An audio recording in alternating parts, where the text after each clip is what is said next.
إن الحمد لله نحمده ونستعينه ونستغفره ونعوذ بالله من شرور أنفسنا ومن سيئات أعمالنا.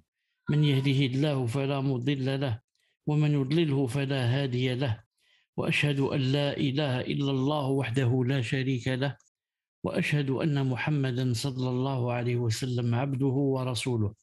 يا أيها الذين آمنوا اتقوا الله حق تقاته ولا تموتن إلا وأنتم مسلمون. يا أيها الناس اتقوا ربكم الذي خلقكم من نفس واحدة وخلق منها زوجها وبث منهما رجالا كثيرا ونساء، واتقوا الله الذي تساءلون به والأرحام إن الله كان عليكم رقيبا. يا أيها الذين آمنوا اتقوا الله وقولوا قولا سديدا يصلح لكم أعمالكم ويغفر لكم ذنوبكم، ومن يطع الله ورسوله فقد فاز فوزا عظيما.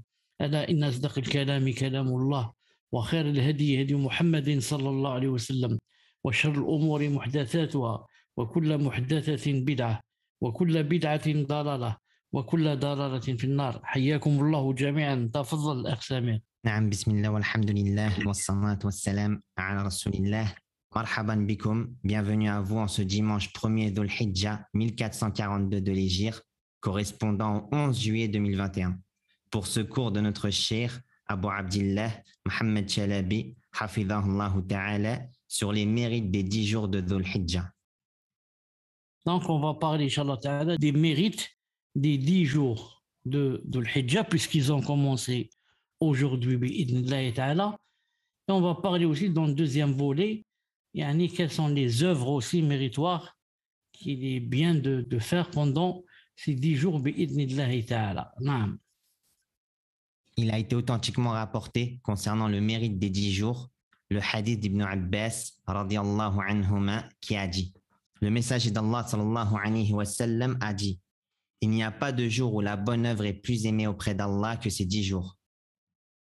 Ils dirent, radiyallahu anhum: ô messager d'Allah, pas même le combat dans le sentier d'Allah? Il, alayhi salatu wassalam, dit: pas même le combat dans le sentier d'Allah, sauf celui qui sort par sa personne et son argent sans retourner avec quoi que ce soit de cela. Rapporté par Al-Bukhari. Donc, dans ce premier hadith, où le messager alayhi sallam a dit qu'il n'y a pas de jour où l'amal salih, la bonne œuvre, est plus aimée auprès d'Allah que ces 10 jours. Il n'y a pas mieux que ces 10 jours. Quand la personne va faire de bonnes œuvres, Inch'Allah Ta'ala. Alors il dit au messager d'Allah, pas même le combat dans le sentier d'Allah, même le djihad, c'est-à-dire le djihad, pas dans ces 10 jours. Le djihad, vraiment, c'est le summum de l'islam. Ils ont dit même le djihad. Il a dit pas même le djihad, le combat dans le sentier d'Allah, sauf celui qui sort par sa personne et son argent. Il va faire disons le combat pour Allah subhanahu wa ta'ala sans retourner avec quoi que ce soit de cela. Et quand il a dit ici son argent en arabe, c'est khatara bi nafsi wa malihi, c'est le mal. Et le mal, en principe, en arabe, c'est plus global. Là, ce sont les biens. Les biens. C'est pour ça que les savants disent que le mal, en islam, se divise en deux. Le mal al-natiq ou le mal al-sakit. Le mal, ils disent, se divise en deux. Il y a le mal qui parle, qui a une voix, un son, ce sont les animaux. Quand quelqu'un achète des vaches, des brebis, ça s'appelle le mal. Et il y a le mal sakit qui ne parle pas, c'est l'argent, les pièces d'argent, les billets, etc. Ça, c'est le premier hadith qui montre que vraiment ces jours, ces 10 jours sont les meilleurs bi'idhnillahi ta'ala. Les mérites des 10 jours de Dhul Hijjah. Premièrement, premier mérite, Allah a juré par ces jours. Et quand Allah Azza wa Jal jure par une chose, c'est que cette chose vraiment a de la valeur. Et quand Allah jure par une chose, cela prouve son immense statut et son grand mérite. Car l'immense ne jure que par ce qui est immense. Allah Ta'ala a dit, selon une traduction du sens, par l'aube, par les 10 nuits, Al-Fajr, versets 1 à 2. والفجر وليال عشر.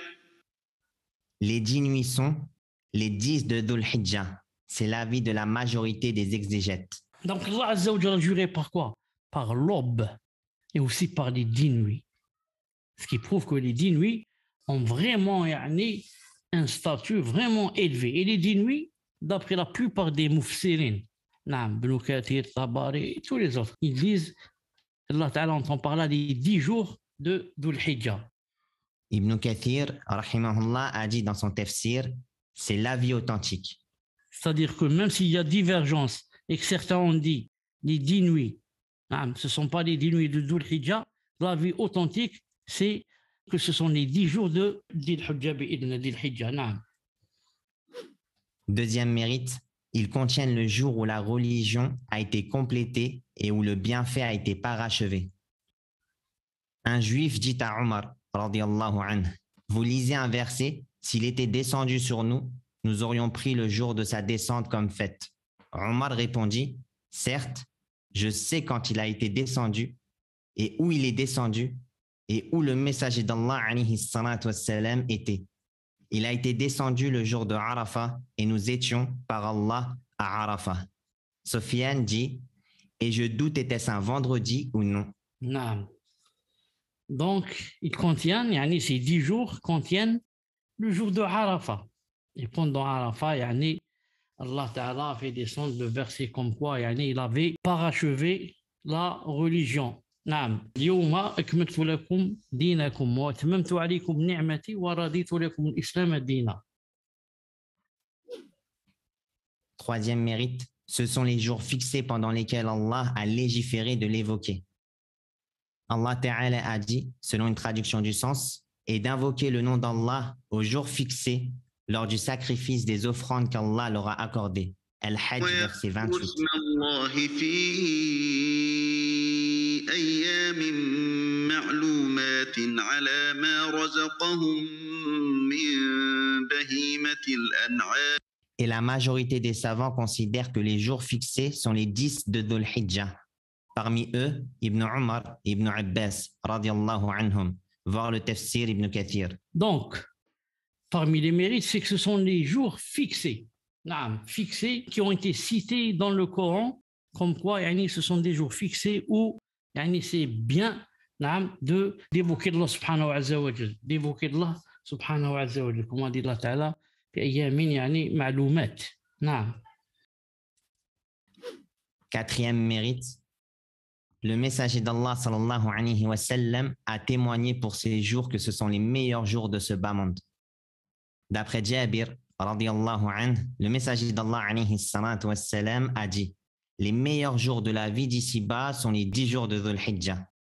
Ils ont dit, pas même leur équivalent dans le sentier d'Allah. Il, alayhi salatu wassalam, a dit, pas même leur équivalent dans le sentier d'Allah, sauf un homme qui a couvert son visage de poussière. Sahih al-Targhib, numéro 1150. Donc, ce sont les meilleurs jours de ce bas monde. Les meilleurs hadiths, les meilleurs jours de la vie d'ici-bas sont les 10 jours de Dhul Hijjah. Si quelqu'un va dire, mais ce qui est connu, c'est que les meilleurs 10 jours de toute l'année, ce sont bien les 10 derniers jours du Ramadan. Les 10 derniers jours du Ramadan. Comment se fait-il que ce hadith dise que ce sont les 10 jours de Dhul Hijjah et non pas du Ramadan? Et les savants comme Taymiyyah et autres, rahimahullah ta'ala, en groupé entre ces deux hadiths, on dit il n'y a pas de contradiction.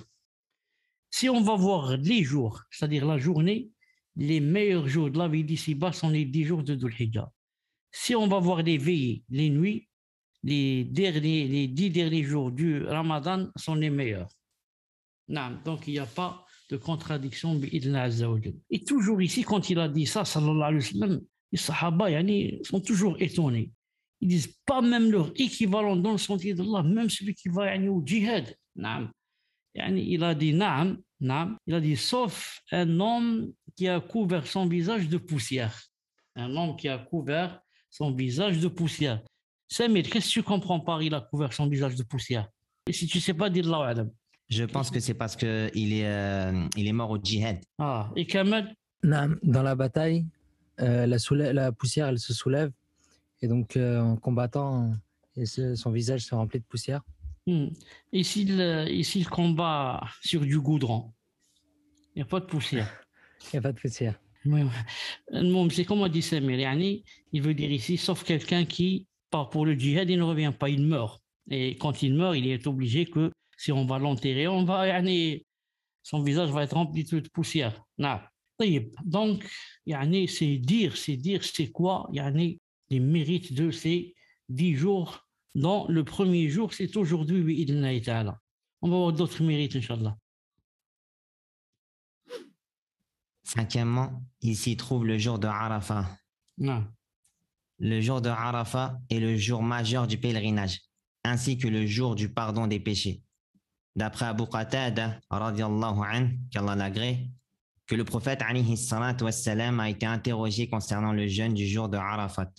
Il a dit, il expie l'année précédente et l'année en cours, rapporté par Muslim.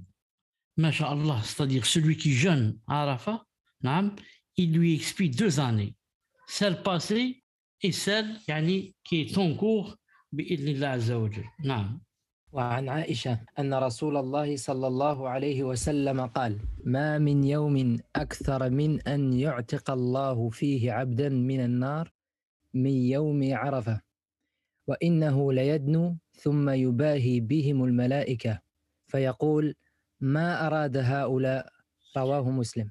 Donc à peu près, sans se rapprocher, d'après Aïcha radiallahu ta'ala anha, que le messager sallallahu alayhi wa sallam a dit, il n'y a pas un jour où Allah azza wa jal libère yani, du feu et délivre son serviteur, du feu comme yani, le jour de Arafat. Et il s'approche, yani Allah subhanahu wa jal se rapproche, et bien sûr que s'approche ou se rapproche, c'est yani, d'une manière qui lui convient azza wa jal. Ensuite, il commence à vanter yani, des gens qui sont présents yani, à Arafat, il commence à vanter ces gens-là devant yani, les anges. Et ils disent Ma arada haoulay. Que veulent-ils? Qu'est-ce qu'ils veulent? Qu'est-ce qu'ils ont voulu? Qu'est-ce qu'ils voulaient? Qu'est-ce qu'ils veulent? Vous vous souvenez hein, que quand Allah subhanahu wa ta'ala a créé Adam et que les anges ont su qu'il va y avoir Adam et sa progéniture, bien sûr, ils ont dit, yani, Allah, comment tu vas créer quelqu'un qui va yani, faire couler du sang, etc., etc. Il a dit qu'il savait ce qu'il ne savait pas. Il a dit qu'il savait, lui, Azza wa Jal, ce que les anges ne savaient pas. Quand il dit aussi, qu'est-ce qu'ils veulent, qu'est-ce qu'ils veulent? Est-ce que c'est comme vous avez dit, yani, verser le sang, etc. Non. Sixième mérite, il s'y trouve le jour du sacrifice. Non. Il s'agit du 10e jour de Dhul Hijjah et il s'agit du premier jour des jours de la fête de l'Adha. Il fait partie des meilleurs jours auprès d'Allah.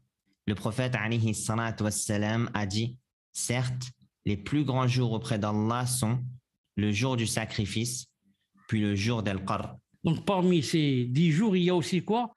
À part Arafat, il y a le jour du sacrifice. Le jour du sacrifice. Il a dit, sallallahu alayhi wa sallam, certes, les plus grands jours auprès d'Allah sont le jour du sacrifice, puis le jour d'Al-Qarr. Hadith authentifié par Sheikh Al-Albani, rahimahullah. Et le jour d'Al-Qarr est le jour qui suit le jour du sacrifice. Il a été nommé ainsi car les gens, pendant ce jour, restent à Mina, c'est-à-dire le jour du stationnement à Mina. Il correspond au 11e de Dhul Hijjah et il est le meilleur des jours après le jour du sacrifice. Juste une petite faïda. Pour le sacrifice, le jour du sacrifice, certains croient que c'est seulement le premier jour et que si jamais passe le premier jour, donc yani, il ne peut pas sacrifier.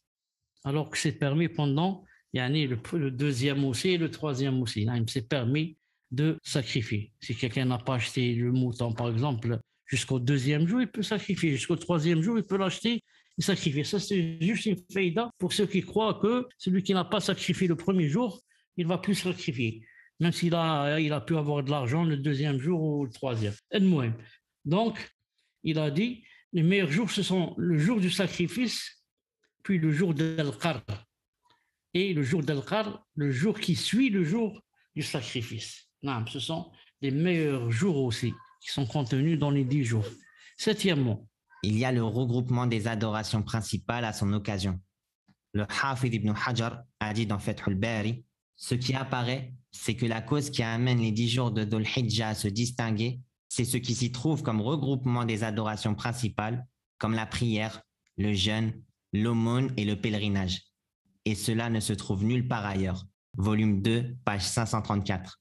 donc parmi l'une aussi ce qui a fait que ces 10 jours ont vraiment un grand mérite, il y a le regroupement des adorations principales.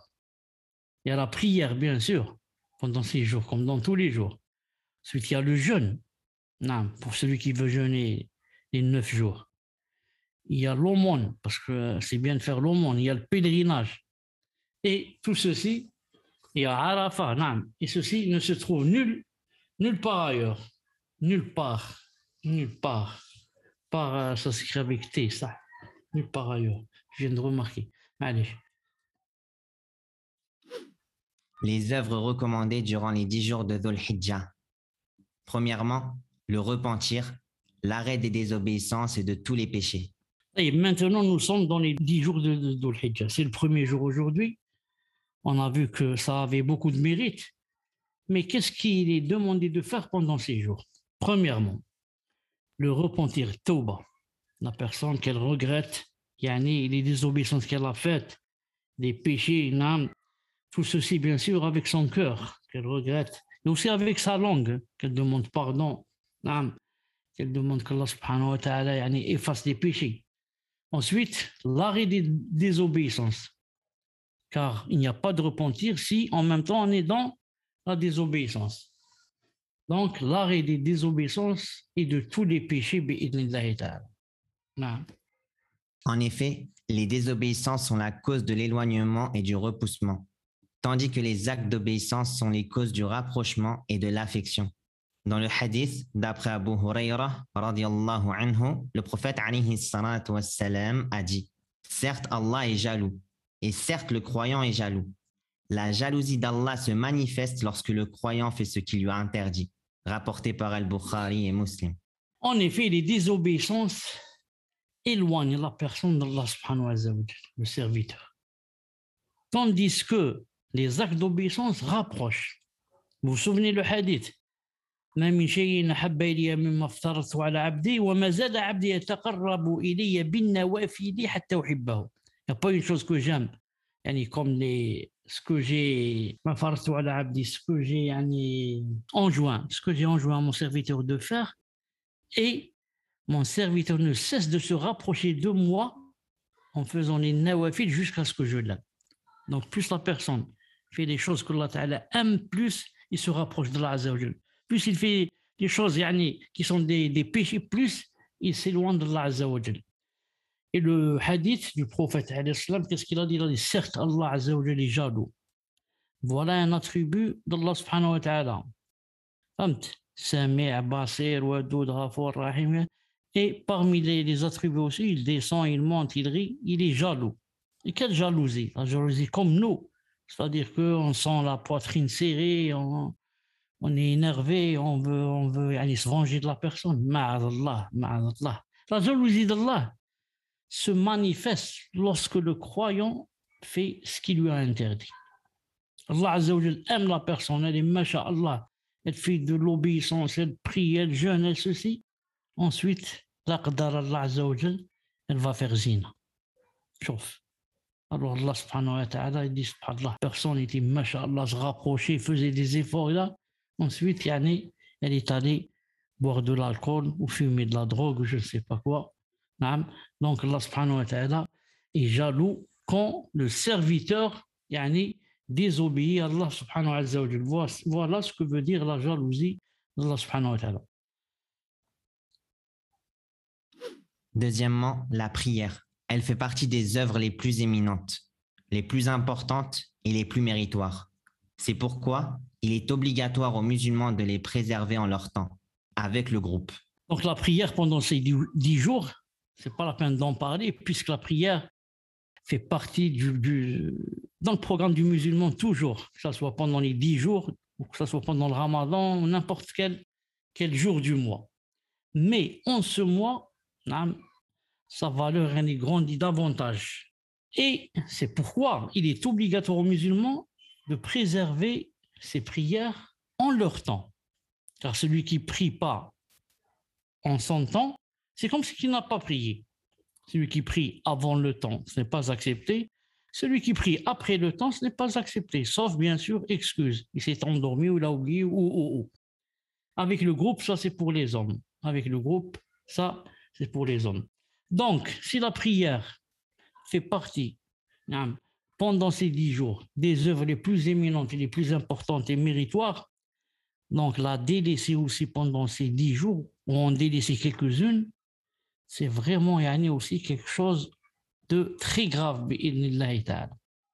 car en ces 10 jours, plus tu fais une bonne œuvre, plus elle augmente, alhamdoulilah, et elle augmente en valeur, et plus tu fais, si c'est contraire, si on fait comment ça s'appelle, une désobéissance, c'est aussi plus grave que dans les autres jours. Plus grave que dans les autres jours. Non. Tout comme il se doit de multiplier les prières surérogatoires durant ces jours, car elles comptent parmi les meilleures adorations. Pour celui qui peut multiplier les prières surérogatoires durant ces jours, masha'Allah, que ce soit pendant la journée ou que ce soit pendant la nuit. Et la nuit, c'est encore mieux pour celui qui peut. Non. Car les actes d'obéissance pendant ces 10 jours ont vraiment une très grande valeur. Non. Chez Allah subhanahu wa ta'ala. Troisièmement, l'accomplissement du pèlerinage et de la Umrah. Il représente la meilleure chose à accomplir durant les 10 jours de Dhul Hijjah. Le pèlerinage, tout le monde sait que c'est un pilier et que celui qui le délaisse en ayant les moyens, etc., que il a délaissé un pilier de l'islam, que Allah Ta'ala nous protège. La Umrah, pour ceux qui ne savent pas, elle est obligatoire pour l'homme et la femme au moins une fois dans la vie. Et bien sûr, ce n'est pas obligé de faire une fois la Umrah et une fois le Hajj. En allant au Hajj, on commence par la Umrah et on termine par le Hajj. Ce qu'on appelle Tamattu'. Hajj Tamattu'. Mais si on sépare, je vais d'abord à Umrah, ensuite quand j'ai les moyens, je vais au Hajj, il n'y a aucun problème. Mais les deux sont obligatoires au moins une fois dans la vie. C'est pour ça que au temps du prophète sallallahu alayhi wa sallam, dans le hadith authentique, les femmes ont demandé au prophète sallallahu alayhi wa sallam, est-ce qu'il y avait le djihad pour eux? Il a dit non.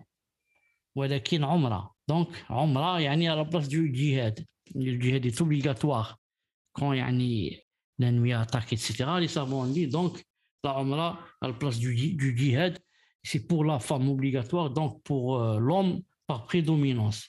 Non. Quatrièmement, le jeûne. Le jeûne de ces jours ou ce qui se facilite, en particulier le jour de Arafat. Cependant, celui qui se trouve à Arafat, c'est-à-dire en tant que pèlerin, il ne lui est pas recommandé de jeûner. En effet, le prophète sallallahu alayhi wa sallam a stationné à Arafat et mangé. D'après Abu Qatada, radiyallahu anhu, le prophète alayhi salatu wa sallam a dit: le jeûne du jour de Arafat, j'espère d'Allah qu'il expie l'année qui le précède et l'année qui le suit. Rapporté par Muslim.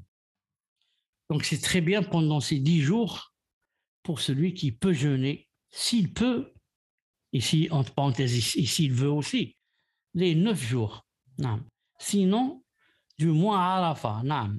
Car ce jour-là, le jeûne du Arafat, il explique quoi? L'année qui le précède et l'année qui le suit, l'année en cours. Donc c'est très important pour celui qui peut jeûner, de le faire. D'après Hafsa, radiallahu anha, il y a 4 choses que le prophète alayhi salatu wassalam ne délaissait jamais. Le jeûne de Ashura, des 10 jours de Dhul Hijjah, de 3 jours de chaque mois et 2 unités de prière avant la prière du Fajr, rapporté par Ahmed. Ensuite, par rapport au hadith de Hafsa, radiallahu ta'ala anha, qui atteste que le prophète sallallahu alayhi wa sallam n'a jamais délaissé les 10 jours, ce qu'il faut savoir aussi, c'est que Cheikh Al-Albani a dit que c'est un hadith daif, c'est un hadith faible. D'ailleurs, même Cheikh Ben Baz rahimahullah a dit cela. Il a dit hadith mudtarib. Donc, mudtarib, ça fait partie des hadiths faibles. Donc, d'après Hafsa, il y a 4 choses que le prophète ne décide jamais. Le jeûne de Ashura, c'est clair. Les 10 jours de Dhul Hijjah, c'est-à-dire les 9 jours, sinon le 10e, c'est l'Akhar. Donc, c'est à partir d'aujourd'hui. 3 jours de chaque mois, c'est mieux si c'est les jours de le bed, yani la nuit, comment ça s'appelle Les jours blancs. les jours blancs, c'est mieux si c'est pas les jours blancs, ma'alish, car dans le hadith de Muslim, que le prophète sallallahu alayhi wa sallam, yani c'est cité de lui, que c'est le hadith, je crois, de Aïcha, que quoi, il jeûnait 3 jours, hein, que ce soit du début du mois, a-t-elle dit, ou du milieu ou de la fin.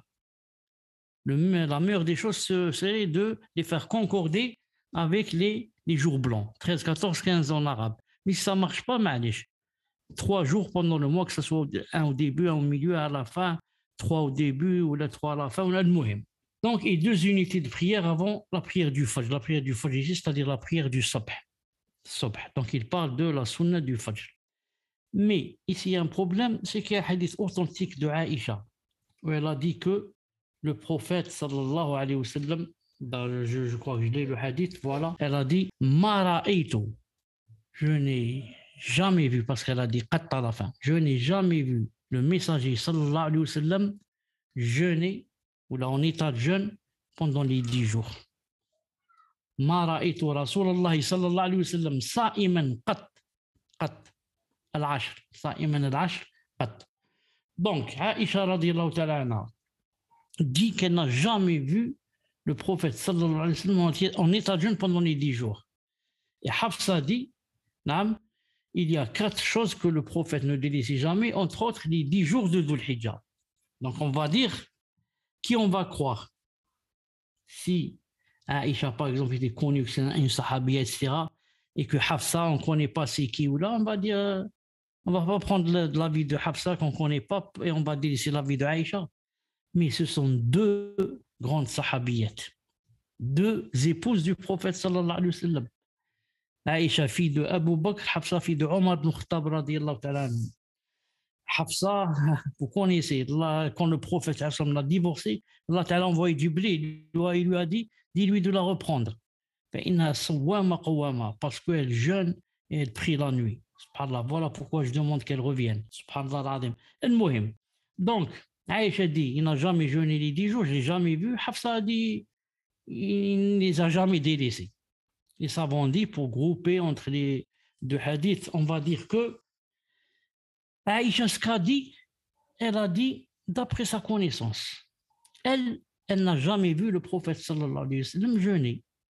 Mais Hafsa qui a dit ça, ça veut dire que vraiment il jeûnait. Donc, celui qui sait a l'avantage sur celui qui ne sait pas. Quand 2 personnes se contredisent sur une 3e personne. Par exemple, je donne un exemple. Par exemple, Samir et Kamal. Samir dit que Omar fume. Kamal dit non, il ne fume pas. Et Samir, il est digne de confiance et Kamal est digne de confiance. Donc, de qui je vais prendre? Qu'est-ce qu'on va dire? On va dire Kamal a dit de ce qu'il connaît. Ce qu'il connaît, c'est qu'il n'a jamais vu Omar en train de fumer, c'est tout. Mais Samir, il a dit qu'il fumait, donc il l'a vu fumer. Il ne peut pas mentir. Donc, il n'y a pas ici contradiction. Juste que Kamal a dit, pour moi, il ne fume pas car il ne l'a jamais vu.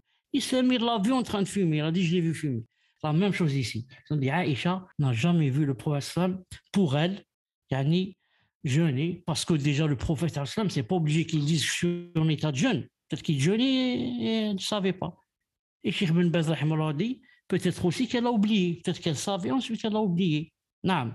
Mais Hafsa a dit, j'affirme et j'atteste que il ne délaissait jamais les 10 jours. Ça veut dire qu'il les jeûnait. Non. Juste une parenthèse, Samir. Pour celui qui jeûne, comme j'ai dit, pour les 9 jours Hado, ce n'est pas obligé qu'il les jeûne tous. Il peut jeûner 1 jour, 2 jours, il peut jeûner seulement à Arafat, il peut ne pas jeûner du tout. Ce n'est pas obligatoire. C'est d'après ton iman, c'est d'après ta volonté, c'est d'après ton... Enfin, ça revient à la personne elle-même. Tfadal. 5e, le takbir, le tahmid, le tahlil et l'évocation. Non. Allah Ta'ala a dit, selon une traduction du sens, et d'invoquer le nom d'Allah au jour fixé. Al-Hajj, verset 28. Ces jours ont été interprétés comme les 10 jours de Dhul Hijjah. L'homme les prononce à haute voix, tandis que la femme les prononce à voix basse. Donc, c'est très bien d'invoquer Allah Azza wa Jal pendant ces 10 jours. Et on va voir comment, Inch'Allah Ta'ala, invoquer. Et l'homme va invoquer Allah Azza wa Jal à voix haute, tandis que la femme invoque à voix basse, yani surtout si elle est en présence d'hommes étrangers. وقال النبي صلى الله عليه وسلم ما من أيام أعظم عند الله ولا أحب إليه من العمل فيهن من هذه الأيام العشر فأكثروا فيهن من التهليل والتكبير والتحميد رواه أحمد صححه الأرناؤوط. Essaye, Inch'Allah Ta'ala, de nous traduire, si tu peux, dans le sens rapproché. Il n'y a pas de jour qui soit plus grand auprès d'Allah Azza wa Jal, ni plus aimé que l'œuvre que l'on y fait. Il n'y a pas de plus grande œuvre aimée auprès d'Allah Azza wa Jal, ni plus aimée que pendant ces 10 jours. C'est-à-dire Dhul Hijjah, naam. Alors multiplier durant ces jours at-tahlil, c'est-à-dire dire la ilaha illallah, wa at-takbir, c'est-à-dire dire Allahu Akbar, et at-tahmid, c'est-à-dire dire alhamdulillah. Jazakallahu khairan. Il n'y a pas de jour plus aimé chez Allah subhanahu wa ta'ala et où les œuvres sont plus aimées que pendant ces 10 jours, comme on l'a dit tout à l'heure. Alors, puisque ces jours sont très aimés chez Allah subhanahu wa ta'ala, qu'est-ce qu'on va faire? On va jouer au jeu de cartes ou là on va jouer au domino? Il faut multiplier tahlil, la ilaha illallah, ou takbir, Allahu akbar, ou tahmid, alhamdulillah, alhamdulillah, alhamdulillah. Voilà ce qu'on va faire pendant ces 10 jours. Et subhanallah al-azim. Est-ce que c'est difficile? Entre nous, est-ce que c'est difficile, insan qui est assis comme ça dans son lit, par exemple, je ne sais pas, et qui dit Allahu Akbar, Allahu Akbar, Allahu Akbar, la ilaha illallah, alhamdulillah. Est-ce que c'est difficile? C'est pas difficile. C'est pour ça qu'on m'a dit le prophète sallallahu alayhi wa sallam que tout le monde, parmi les musulmans bien sûr, entreront au paradis. Il a dit sauf celui qui ne veut pas. Il a dit sauf celui qui ne veut pas. Celui qui ne veut rien faire. Il peut seulement dormir ou faire des péchés. Celui-là, il veut se priver du paradis. Allah nous préserve. Sinon, c'est très facile, Inch'Allah Ta'ala. Allah Ta'ala nous a facilité les chemins qui mènent vers le paradis, bi'idnillahi Ta'ala. Donc, les jugements des takbir. On va essayer de parler maintenant, Inch'Allah Ta'ala, de أحكام التكبير. أحكام التكبير. نعم. وقال الإمام البخاري رحمه الله. Est-ce que vous voyez, Samir? نعم شيخ, très net. Alhamdulillah. وقال الإمام البخاري. L'imam Bukhari a dit, je traduis comme ça directement, même si c'est à peu près faux, mais plus ou moins, pour gagner du temps. Donc, le Bukhari rahimahullah ta'ala a dit que Abdullah ibn Omar et Abu Huraira, qu'Allah ta'ala les agrée, quand ils sortaient au marché, pendant les 10 jours, ils faisaient le takbir. Et les gens faisaient le takbir avec leur takbir. C'est-à-dire quoi? C'est-à-dire que Abu Huraira et Ibn Omar, quand ils sortaient, ils allaient au souk, ils allaient au marché, ils faisaient le takbir. Ils disaient Allahu Akbar, la ilaha illallah, Allahu Akbar. Chacun seul, bien sûr, pas avec la même voix. Et les gens, quand ils entendaient, qu'est-ce qu'ils faisaient? Ils commençaient aussi à faire le takbir. Chacun de son côté, Allahu Akbar, la ilaha illallah, Wallahu Akbar, walillahi alhamd. Il a dit aussi, Abdullah ibn Omar, il faisait le takbir dans sa tente, biminan. Quand les gens l'entendaient, il faisait le takbir. C'est un peu comme la personne est distraite. Quand j'entends quelqu'un dire Allahu Akbar, walillahi alhamd, je commence à faire comme lui. Je dis subhanallah, c'est le shaitan, j'étais distrait. Nous sommes pendant les 10 jours de Dhul Hijjah. Et quand ils entendent Abdullah ibn Omar donc faire le takbir, ils commencent à faire le takbir. Et les gens qui sont au marché commencent à faire le takbir jusqu'à ce que minan, c'est comme s'ils voulaient trembler. Et Abdullah ibn Omar aussi, il avait pour habitude de faire le takbir à minan pendant ces jours. Et aussi derrière, après les salats, quand il termine les salawats les 5 obligatoires, il faisait aussi le takbir. وعلى فراشه, quand il était sur son lit, وفي فسطاطه, c'est-à-dire sa maison, en poil, ومجلسه, là où il est assis dans ses assises, وممشاه, quand il marche pendant tous ces jours. Et donc, vous voyez, globalement, c'est pas seulement quand on est à la maison, là, quand on est à la mosquée. Partout, on est assis, on est debout, on marche. نعم. والمستحب الجهر بالتكبير et c'est recommandé de faire le takbir en prononçant assez fort. Ce n'est pas seulement entre ses lèvres comme ça. Ça, c'est peut-être la femme qui fait comme ça. Sinon, l'homme, il prononce assez fort. Comment on fait ce takbir? La meilleure façon, c'est de dire Allahu Akbar, la ilaha illallah. Avec quoi? Ensuite, avec wa. Wallahu Akbar, wa lillahi alhamd. Hadi, la première, hadi, c'est la meilleure. Hadi, c'est la meilleure. Je vais la mettre en rouge ou quelque chose comme ça. Non. Allahu Akbar, c'est la plus répandue parmi les savants. Allahu Akbar. La ilaha illallah. Wallahu Akbar, wa lillahi alhamd. Il y a deux autres pour celui qui veut changer un peu. Au lieu de faire 2 fois Allahu Akbar, c'est 3 fois. Allahu Akbar, Allahu Akbar, Allahu Akbar. La ilaha illallah. Wallahu Akbar, Allahu Akbar, wa lillahi alhamd. Donc il n'y a pas de différence entre la première et la deuxième, sauf que on a ajouté Allahu Akbar. Ici c'est 2 fois, ici c'est 3 fois. Et une troisième manière, Allahu Akbar, Allahu Akbar kabira. Très simple. Allahu Akbar kabira. Et la première, c'est la plus répandue et la plus connue chez les savants et répandue dans leurs livres aussi. Allahu Akbar, la ilaha illallah, wallahu Akbar, walillahi alhamd. طيب. والتكبير هذا, il y a 2 sortes, mutlaq ou muqayyad, global et disons restreint et spécifique. Comment cela? Donc, le mutlaq, le général, on va voir d'abord par rapport au petit Aïd. Il y a le petit Aïd et le grand Aïd. Le petit Aïd, c'est quand on termine le Ramadan, ça. Et le grand Aïd, c'est où il y a eu le sacrifice. Par rapport au petit Aïd, quand est-ce qu'il commence le takbir, le mutlaq général? Il commence la veille de l'Aïd. La veille, aujourd'hui, c'est le dernier jour du Ramadan. On a su que demain, c'est l'Aïd. Le soleil s'est couché.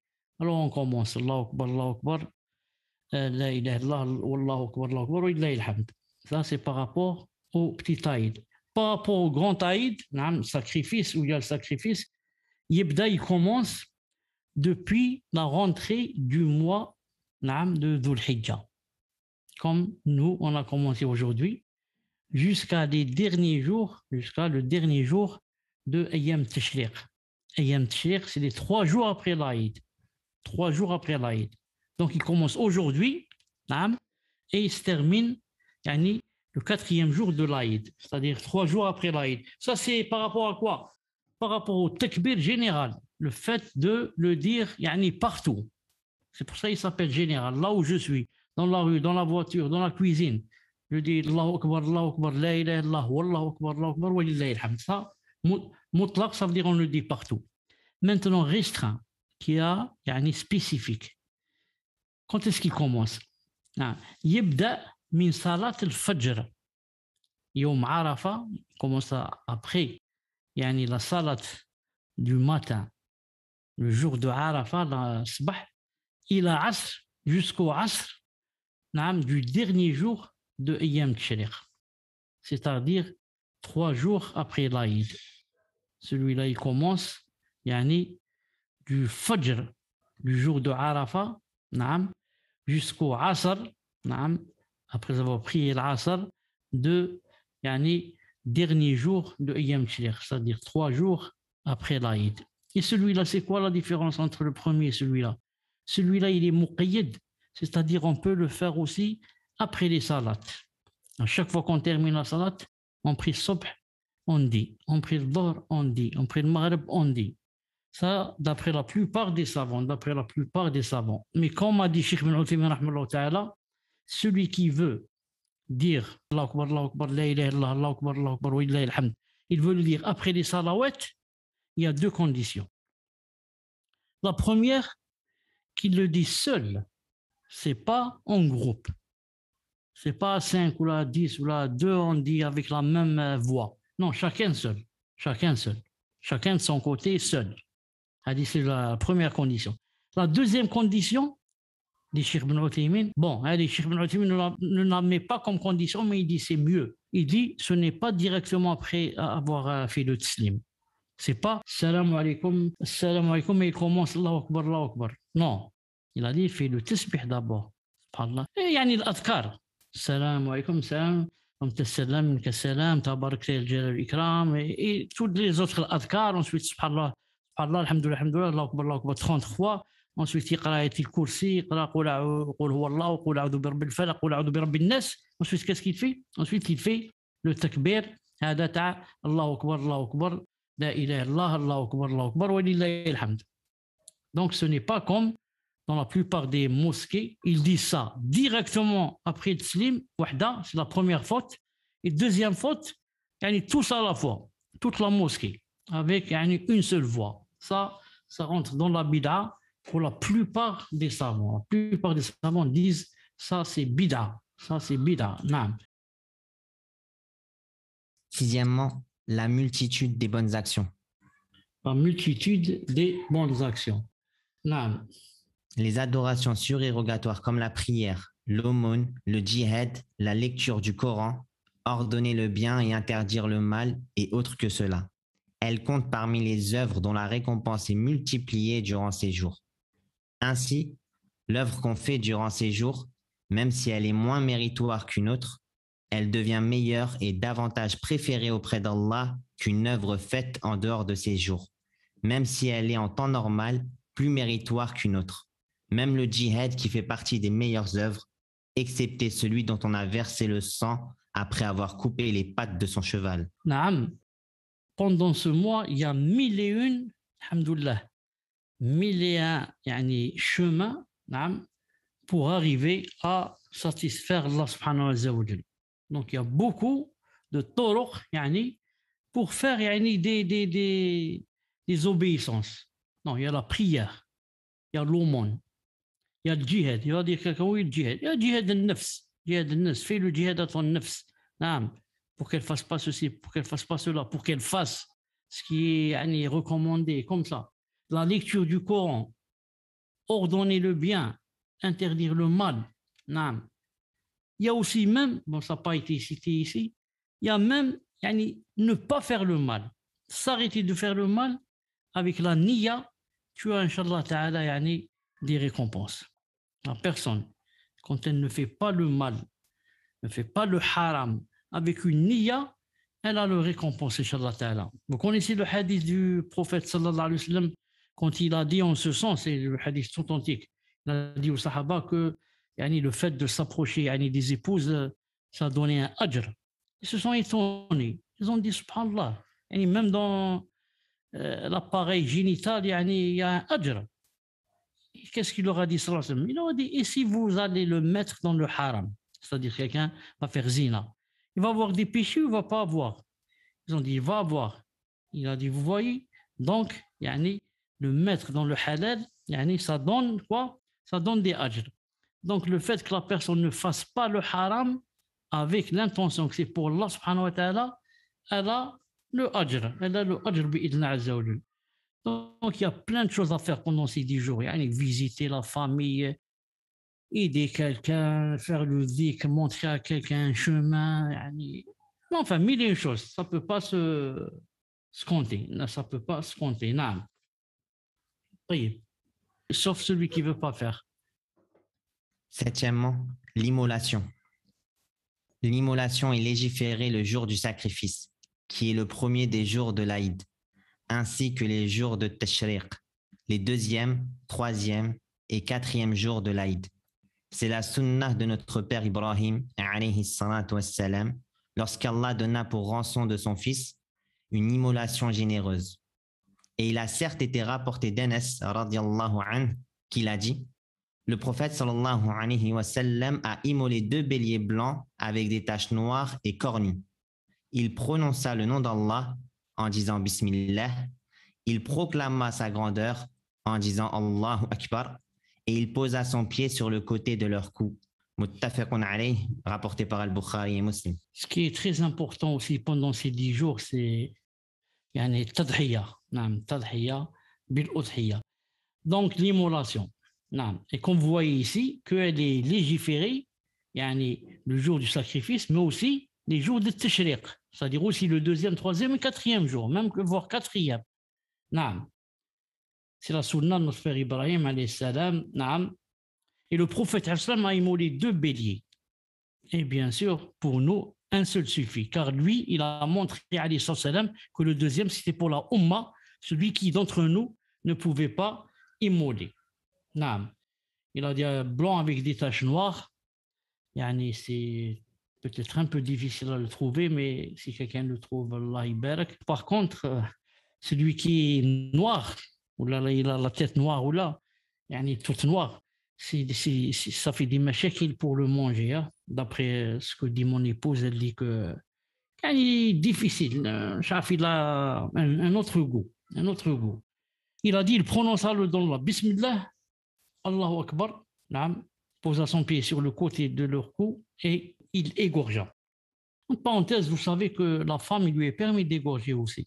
Il lui est permis. Et une femme a fait ça au temps du prophète, et le prophète n'a pas dit que ce qu'elle a fait était mal. Et certains ont dit que même si elle a des menstrues. Pourquoi aussi? Parce qu'il n'a pas demandé à cette femme, est-ce qu'au moment où tu as égorgé, tu avais les menstrues? Et une chose pareille ne peut pas échapper au prophète sallallahu alayhi wa sallam qui est là pour nous montrer la législation à suivre. Et puis c'est très important d'acheter pour celui qui peut et a les moyens un mouton.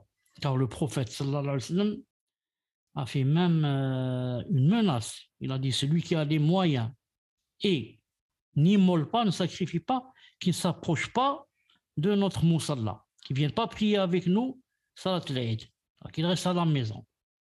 Donc, c'est vraiment une menace claire. Ensuite, ceux qui ne peuvent pas immoler, sacrifier, et ont les moyens, ont de l'argent. Par exemple, ça en France, ils disent c'est interdit, je ne peux pas. C'est très simple. Il envoie de l'argent à un pays où on peut immoler. Il envoie en Algérie, en Tunisie, au Maroc, en Afrique, je ne sais où. Et il donne la tutelle à quelqu'un, il lui dit, immole à ma place.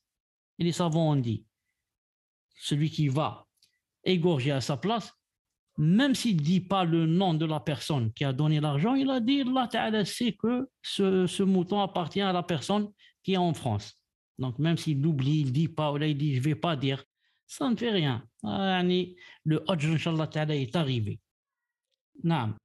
Donc, et certains, je ne sais pas si vous avez remarqué, il fait tout avec son argent, il achète tout. Quand c'est le moment d'acheter un mouton, il devient l'un des plus avares. Si la télé se casse, ou la télé ne fonctionne plus, le même jour, il la change. Avec 5 millions, ou 6 millions, elle coûte. Il va amener l'écran géant. Si on lui dit un mouton, il dit j'ai pas, j'arrive pas, j'ai pas. Comment subhanallah al-azim, quand la foi, il n'y a pas la douceur de la foi dans le cœur. Allah subhanahu wa ta'ala nous aide. Ça, c'était en principe la diapositive du dernier cours. Il reste 2 diapositives, du dernier cours, c'est-à-dire la fin du cours. On va faire bientôt, Inch'Allah, des questions sur sacrifice, etc., comme ça pour parachever ce cours, Inch'Allah ta'ala. Et il reste 2 diapositives dans lesquelles j'ai fait une petite remarque. On va donc voir c'est quoi la remarque. C'est une faïda, cette remarque, elle-même, c'est une faïda, Inch'Allah. Et peut-être aussi, elle fait rire un peu. Donc, vous vous rappelez cette diapositive, on est revenu un peu marche arrière, nous ont dit les adorations, etc. Et il a dit ici, attendez, je vais souligner stylé. Il a dit, excepté celui dont on a versé le sang après avoir coupé les pattes de son cheval. Après avoir coupé les pattes de son cheval. Alors, on va voir qu'est-ce que j'ai ici comme petite remarque. On ne dit pas pattes pour un cheval.